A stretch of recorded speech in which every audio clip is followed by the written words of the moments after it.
So I'm gonna switch things up a bit. In this video, I'm gonna show you how to do a two-step correction on your paint, but instead of taking 15 minutes explaining every single little nuance and over-explaining and trying to overcomplicate the process, instead I'm gonna get right into it. I'm gonna cut straight to the cheese and just show you the actual process. So this isn't a very in-depth, I'm breaking every single last thing down, but it's a quick video you can reference just to kind of give you a few tips before and you go correct and polish your vehicle. So if you're interested in the tools and products that I'm using or anything else, just check the description box down below. This isn't meant to be a perfect video, just one to kind of help you quickly reference a video to help you get started. So let's get started with polishing. So I'm gonna patch the prep phase. I washed, iron decontaminated, clayed, prep the paint with a paint prep, and now the paint is naked and ready for correction and polish. Next, I'm gonna prime the pad. Here, I'm using Malco's Epic Heavy Compound.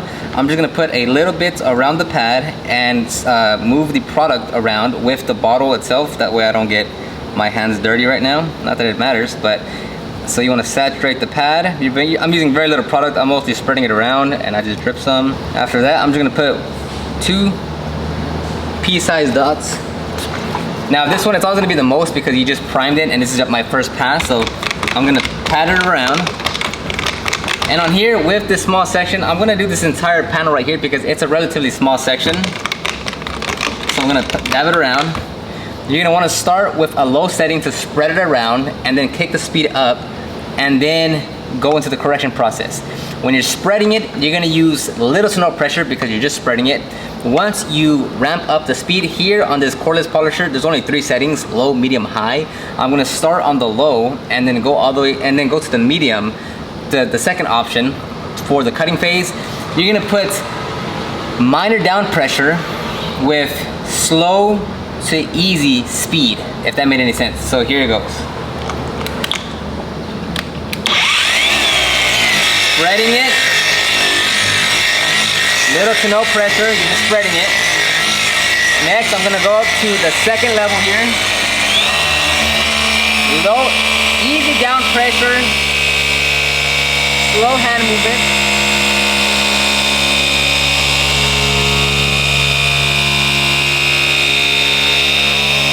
I'm gonna cover just about this entire panel. You want nice and steady hand movement. You don't need to put all your weight down on the polisher. The pad should always be flat on the surface.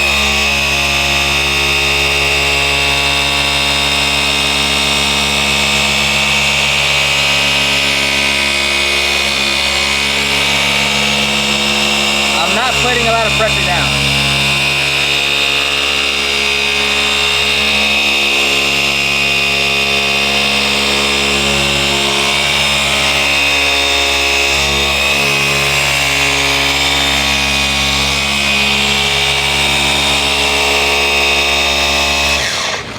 So when I actually started to correct, I didn't have a lot of down pressure on the polisher.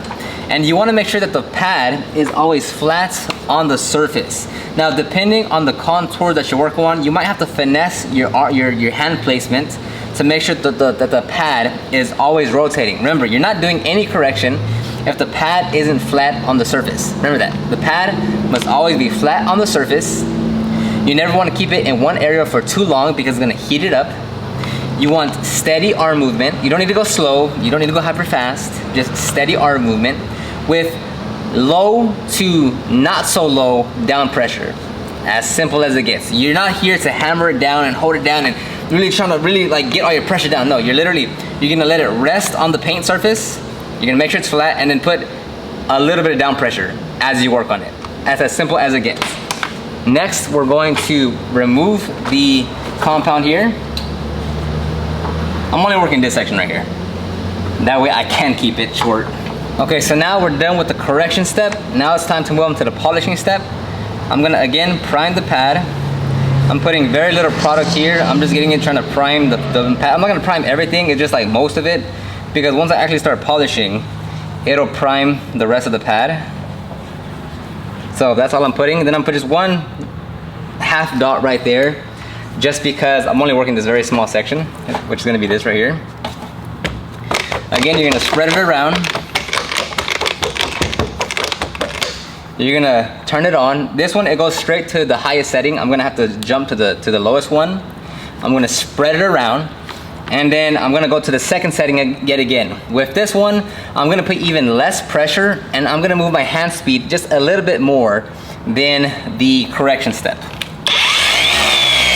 spread it around.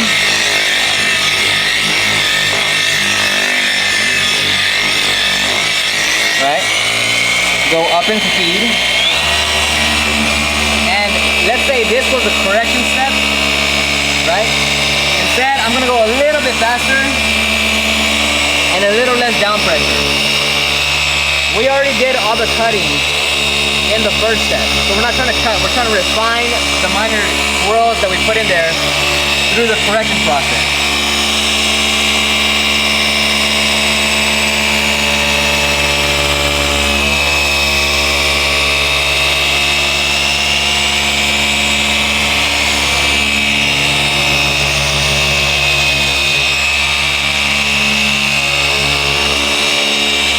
The pad should always be flat on the surface.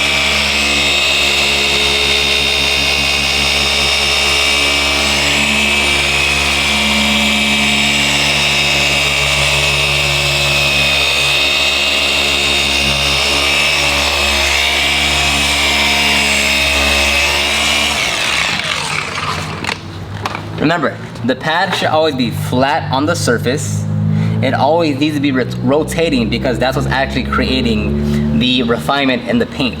Now with the polishing step, I moved a little faster and I had a little less pressure on the down pressure. Why?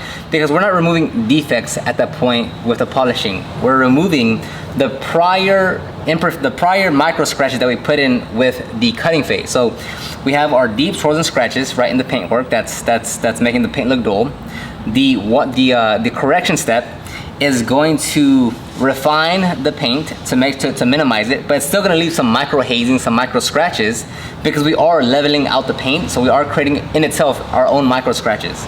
So the polishing step is meant to yet again refine the previous step, and that's what's really going to bring out the shine and clarity in the paintwork. So now I'm going to take my polishing towel, wipe it down.